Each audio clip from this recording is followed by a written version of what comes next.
Hello hello hello मेरे प्यारे बच्चों, नमस्कार। आज का वीडियो कक्षा 9 में गणित पढ़ने वाले छात्रों के लिए है। आज का हमारा अध्याय अध्याय 6 है, रेखाएं और कोण। आज हम एक नया अध्याय शुरू कर रहे हैं जो कि बहुत ही महत्वपूर्ण है। और कक्षा 9 में यह चैप्टर इतना महत्वपूर्ण है जिसका हमें वर्णन करना भी मुश्किल है, क्योंकि यह कंपटीशन के दृष्टि से भी जो है बहुत महत्वपूर्ण है। और यह आप पिछली कक्षाओं में कुछ इसकी जानकारी आपको होगी, लेकिन यहाँ पर आज हम आपको बेसिक चीज़ें बता रहे हैं। बेसिक एकदम जीरो से शुरुआत कर रहे हैं और जीरो से आपको शिखर तक इसके बारे में हम बताएंगे। वीडियो में आप लगातार बने रहिएगा और इसको बहुत ही अच्छे तरीके से आपको समझ में आएगा। जैसे कि कोई नया चैप्टर जब शुरुआत होता है उसके बारे में हमें क्या करना होता है कि पहले उसके डिटेल जान लें, प्रारंभिक चीज़ें उसके बारे में जान लेते हैं। तो उस चैप्टर में क्या क्या चीज़ें हैं, क्या क्या उसमें होती हैं, तो उसको हम बहुत ही जो है अच्छे तरीके से समझ में आता है। इस चैप्टर में देखो लिखा है रेखाएं एवं कोण। रेखाएं एवं कोण लिखा गया है, अर्थात इस चैप्टर के अंदर हमें रेखा और कोण के बारे में पढ़ना है। हमें इसमें उन ऐसे कोणों का अध्ययन करना है, क्या क्या पॉइंट इसमें है। बिंदु है, रेखा है, रेखाखंड है, रेखा किरण तथा रेखाखंडों के मध्य क्या है, अंतर है। संरेख तथा असंरेख असंरेख है। उसके बाद क्या, प्रतिच्छेदी रेखाएं और अप्रतिच्छेदी रेखाएं। उसके बाद कोण और कोण के प्रकार। इस प्रकार से हम इन टॉपिकों के बारे में क्या करेंगे, इसमें अध्ययन करेंगे। जो है ये बहुत ही महत्वपूर्ण टॉपिक है और इसे आप बहुत ही अच्छे तरीके से तैयार कर लीजिए। जब आपका बेसिक मजबूत रहेगा तब जो है इसमें बहुत ही मजा आएगा। बहुत ही इंटरेस्टिंग चैप्टर है, क्योंकि इसमें सिद्ध करने वाले भी प्रश्न हैं। इसमें सिद्ध करने वाले भी प्रश्न हैं। जब ये बेसिक चीजें आपको पता रहेगी तो आपको सिद्ध करने में बहुत ही मजा आएगा, बहुत ही इंटरेस्टिंग रहेगा।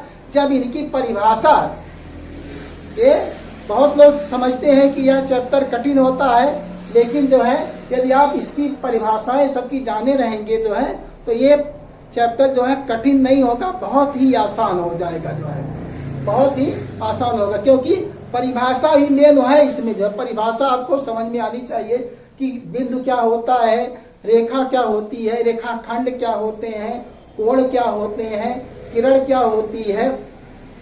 ये सबके बारे में आपको जब जानकारी रहेगा तब आप इसको बहुत ही अच्छे तरीके से समझ में आ जाएगा। जो है देखो, चलिए आज का वीडियो यहाँ पर शुरू करते हैं। यहाँ पर पहला पॉइंट हमारा क्या है, बिंदु है। प्यारे बच्चों, बिंदु क्या होता है, बारीक पेंसिल द्वारा कागज पर छोटा सा निशान लगा दीजिए। कोई भी मार्क कर दिए छोटा सा, उसे क्या कहेंगे, हम बिंदु कहेंगे। बिंदु में ना तो लंबाई होती है, ना तो चौड़ाई होती है, ना तो मोटाई होती है। यहाँ पर लिखा गया है बारीक पेंसिल द्वारा कागज पर बना सूक्ष्म चिन्ह एक बिंदु को निरूपित करता है। अर्थात जो है बारीक पेंसिल द्वारा कहीं पर भी जो है एक हम क्या करते हैं, पॉइंट रख दिया जाए। पॉइंट रख देंगे तो ही क्या कहलाएगा, हमारा बिंदु कहलाएगा।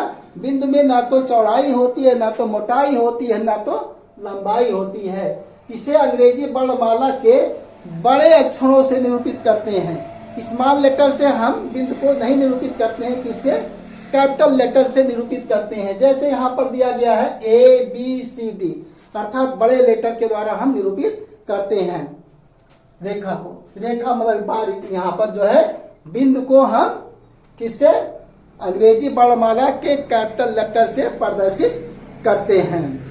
इतनी बात आपके समझ में आई।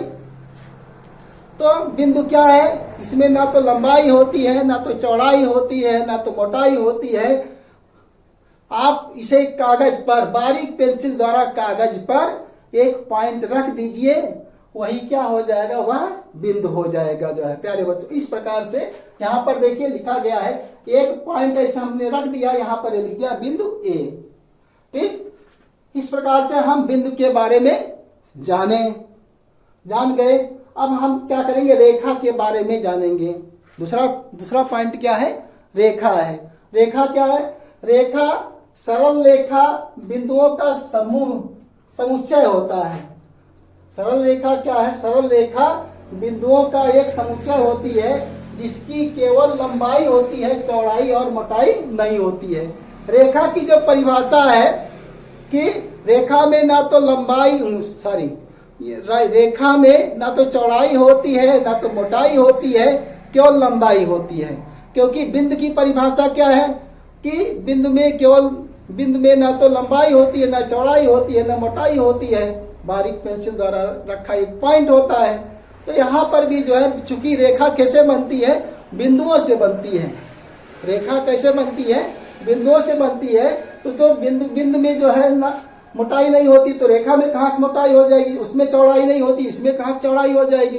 तो क्या है, सरल रेखा बिंदुओं का एक समुच्चय होती है जिसकी केवल लंबाई होती है, चौड़ाई या मोटाई नहीं होती है प्यारे बच्चों। तो यहाँ पर इसको समानतः हम क्या करते हैं, ए बी, यहाँ पर देखो तीर इधर भी लगा इधर भी लगा है। इसके द्वारा हम क्या करते हैं, प्रदर्शित करते हैं। चाहे बी को पहले लिख लिया जाए, ए को बाद में लिख लिया जाए, तो इस प्रकार से ये हो जाएगा। यहाँ पर जो है के द्वारा निरूपित किया जाता है। अब यहाँ पर देखिए एक रेखा बना दी गई है और यहाँ से यहाँ पर ए लिखा गया। यहाँ रेखा की कोई सीमा नहीं होती है और इसकी लंबाई क्या होती है, अनंत होती है। रेखा की लंबाई क्या होती है, अनंत होती है। इस प्रकार से जो है यहाँ रेखा अनंत लंबाई की होती है, रेखा की कोई सीमा नहीं होती है जो है। अब आगे आप किरण समझिए। किरण, यहाँ पर किरण, रेखा का वह भाग जिसका एक अंत बिंदु होता है, एक किरण कहलाता है। रेखा का वह भाग जिसका एक अंत बिंदु होता है। जैसे यहाँ पर रेखा दी गई है, इधर कितना आप बढ़ाते चले जाइए, इधर कितना विस्तार करते जाइए, ये लंबाई में अनंत होगी, इसका कोई सीमा नहीं है। लेकिन रेखाखंड में क्या है, उसका एक सीमा है। यहाँ पर क्या है, इसकी एक सीमा है। इधर वाले को लिमिटेड कर दिया गया, यहाँ पर बिंदु, यहाँ पर ए रख दिया गया और यहाँ पर इधर तीर बढ़ा दिया गया। इधर विस्तार हो सकता है लेकिन इधर विस्तार नहीं हो सकता है। अर्थात जो है किरण का एक पॉइंट क्या होता है, स्थिर होता है, और एक पॉइंट जो है स्थिर नहीं होता, इसको आप बढ़ा सकते हैं जो है। इसका एक अंत बिंदु होता है, एक किरण कहलाता है। रेखा का वह भाग जिसका एक अंत बिंदु होता है, एक किरण कहलाता है। अब इसमें किरण में क्या होता है, इस प्रकार से एक किरण के द्वारा इसका प्रदर्शन करने का ये तरीका है जो है। इसमें क्या है, इसमें प्रदर्शित करने का एक तरीका है जो है यहाँ पर। अब उसके बाद आता है रेखाखंड। रेखाखंड क्या है, रेखा का वह भाग जिसके दो अंत बिंदु हों, रेखाखंड कहलाता है। मतलब रेखा का वह भाग जिसके दो अंत बिंदु हों, अर्थात दोनों सिरे क्या हों, निश्चित हों, उसे क्या कहेंगे हम, रेखाखंड कहेंगे। रेखा का वह भाग जिसके दो अंत बिंदु हों, रेखाखंड कहलाता है। रेखाखंड को देखो ए भी लिखा गया, उसके ऊपर एक जो है बार खींच दिया गया, लाइन खींच दी गई है। इसी को द्वारा जो है रेखाखंड को प्रदर्शित किया जाता है जो है यहाँ पर। यहाँ से देखिए रेखाखंड द्वारा प्रदर्शित किया जाता है। तो रेखा देखिए यहाँ पर इसके इधर भी पॉइंट है, इधर भी पॉइंट है। तो रेखा खंड का दोनों पॉइंट क्या होता है, निश्चित होता है। अर्थात रेखा खंड की लंबाई क्या होती है, निश्चित होती है। रेखा खंड की लंबाई क्या होती है, निश्चित होती है। और यहाँ पर जो है इसके बाद क्या है, रेखा किरण तथा रेखा खंडों के मध्य अंतर। यहाँ पर प्यारे बच्चों ये बहुत ही इंपॉर्टेंट है। ये पूछा जा सकता है कि किरण, रेखा तथा रेखा खंड में क्या अंतर होता है, इसलिए इसको बहुत भली भांति आप समझ लीजिए और इसे याद भी कर लीजिए। देखिए यहाँ पर पहले रेखा के बारे में बताया गया है। रेखा क्या है, देखो पहला पॉइंट क्या है, रेखा का कोई अंत बिंदु नहीं होता है। रेखा में कोई अंत बिंदु नहीं होता है, अर्थात रेखा की लंबाई असीमित होती है। उसकी लंबाई क्या होती है, निश्चित नहीं होती है। यहाँ पर रेखा का कोई अंत बिंदु नहीं होता है। अब किरण में क्या है, किरण का केवल एक अंत बिंदु होता है। किरण में क्या होता है, इसका केवल एक अंत बिंदु होता है। ऊपर हम चित्र बनाए भी हैं। किरण में क्या है, एक अंत बिंदु है, इधर जो है अंत बिंदु नहीं है। जो है किरण का केवल एक अंत बिंदु होता है। रेखाखंड के दो अंत बिंदु होते हैं। रेखाखंड में क्या होते हैं, दो अंत बिंदु होते हैं। दोनों में यही अंतर है। रेखा का कोई अंत बिंदु नहीं होता है, इसमें केवल एक अंत बिंदु होता है, और रेखाखंड में दो अंत बिंदु होते हैं। अब उसके बाद क्या है, देख सेकंड वाले में क्या है, इसमें कह रहा है एक रेखा की लंबाई अनिश्चित होती है। रेखा की लंबाई क्या होती है, अनिश्चित होती है। जो है अगर हम रेखा को दो बिंदुओं के द्वारा सीमित कर दिया जाए तो वही क्या कहलाता है, रेखाखंड कहलाता है। रेखा को जब दो बिंदुओं द्वारा सीमित कर दिया जाए तो क्या कहलाएगा, रेखाखंड कहलाएगा। तो यहाँ पर देखिए, यहाँ आपका जो है ये आपका देखिए ये रेखाखंड है, तो इसमें क्या है, दो बिंदु द्वारा जो है इसको सीमित कर दिया गया है। ये क्या है, रेखाखंड है। इस प्रकार से जो है ये आप समझ सकते हैं। जो है अब रेखा की लंबाई क्या होती है, अनिश्चित होती है। एक किरण की लंबाई क्या होती है, अनिश्चित होती है। अब इसमें किरण की लंबाई भी क्या होती है, अनिश्चित होती है। क्यों अनिश्चित होती है, क्योंकि इसका किरण में देखिए एक पॉइंट केवल स्थिर है, बाकी यहाँ पॉइंट स्थिर नहीं है। ये इसको आप बढ़ाते चले जाइए, कहाँ तक बढ़ा सकते हैं इसकी कोई भी गारंटी नहीं है। आप 1 मीटर, 2 मीटर, 10 मीटर, 100 मीटर कितनी भी लंबाई आप बढ़ा सकते हैं, क्योंकि जो है इधर जो है तीर लगा हुआ है, तो इधर विस्तार होता चला जाएगा। जो है यहाँ पर किरण की लंबाई क्या होती है, अनिश्चित होती है। एक रेखाखंड की लंबाई निश्चित होती है। रेखाखंड ही एक ऐसी जो है रेखाखंड ही है, इसकी लंबाई क्या होती है, सीमित होती है। बाकी सभी रेखा की लंबाई भी असीमित होती है और अनिश्चित होती है, और किरण की लंबाई भी क्या होती है, असीमित होती है या अनिश्चित होती है। जो है इसमें अब देखो रेखाखंड की लंबाई क्या होती है, निश्चित होती है। रेखाखंड की लंबाई क्या होती है, निश्चित होती है। एक रेखा को हम कागज पर खींच नहीं सकते।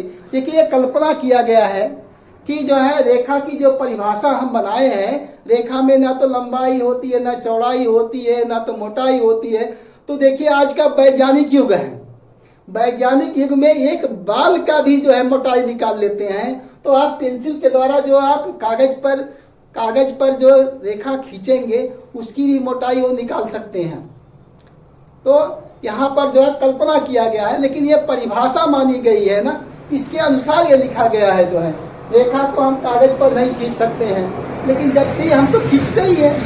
हम लोग कोण बनाते हैं, चतुर्भुज बनाते हैं, त्रिभुज बनाते हैं, तो ये लंबाई तो खींची जाती है। ये कल्पना की गई है, ये परिभाषा है, ये मानक है केवल। जो है इसमें केवल मानक है, जो है मानक माना गया है। जो है कि ऐसा होता है, ऐसा हम कर सकते हैं। जो है यहाँ पर जो है हम रेखा को कागज पर नहीं खींच सकते हैं।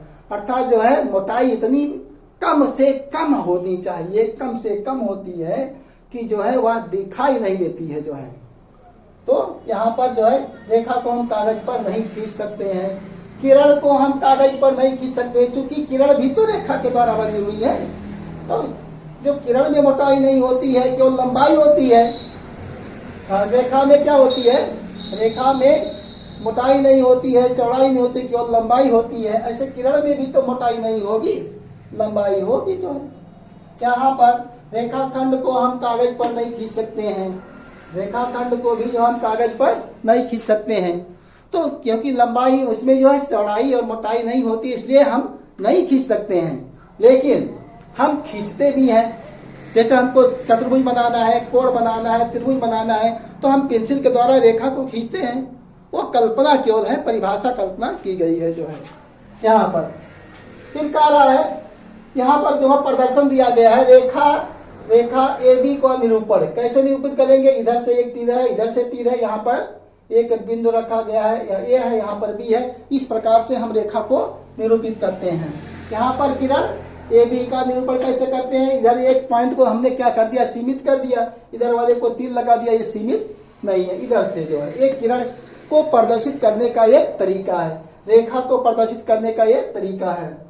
फिर यहाँ पर रेखाखंड ए बी का निरूपण कैसे करेंगे, तो रेखाखंड में क्या होता है, तीर नहीं लगा होता है।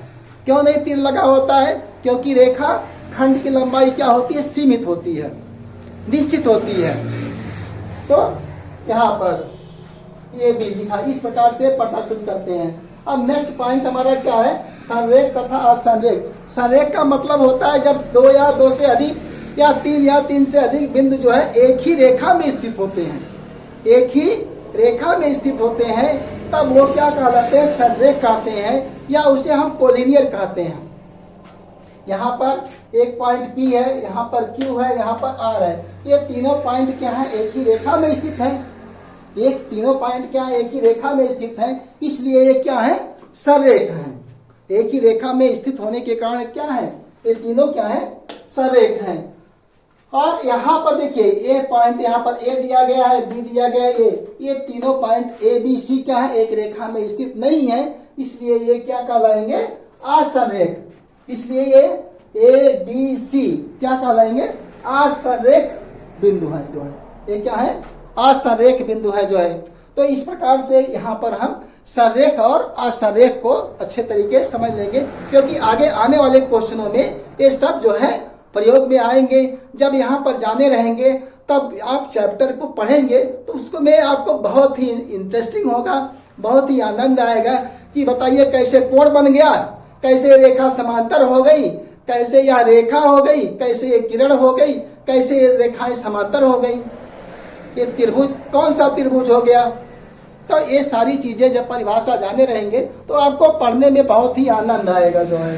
अब देखिए यहाँ पर अगला पॉइंट है प्रतिच्छेदी रेखा। आप प्रतिच्छेदी रेखा, जब दो रेखाएं एक दूसरे को काटेंगी, जब दो रेखाएं एक दूसरे को काटेंगी, किसी भी बिंदु पर काटेंगी, तो क्या कहलाएंगी, प्रतिच्छेदी रेखाएं कहलाएंगी जो है। यहाँ पर जो है, यहाँ पर क्या है, P और Q और R और S, ये दोनों क्या है, प्रतिच्छेदी रेखाएं हैं, क्योंकि ये बिंदुओं पर काट रही हैं जो है।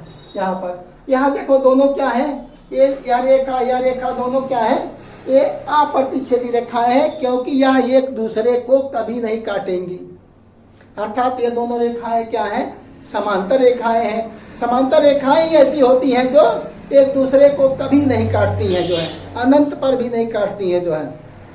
आगे इस चैप्टर में समांतर रेखा पर आधारित ढेर सारे प्रश्न हैं और उसे आप बहुत ही अच्छे तरीके से समझेंगे जो है। इस चैप्टर में कोण के गुणों का अध्ययन किया जाएगा। एक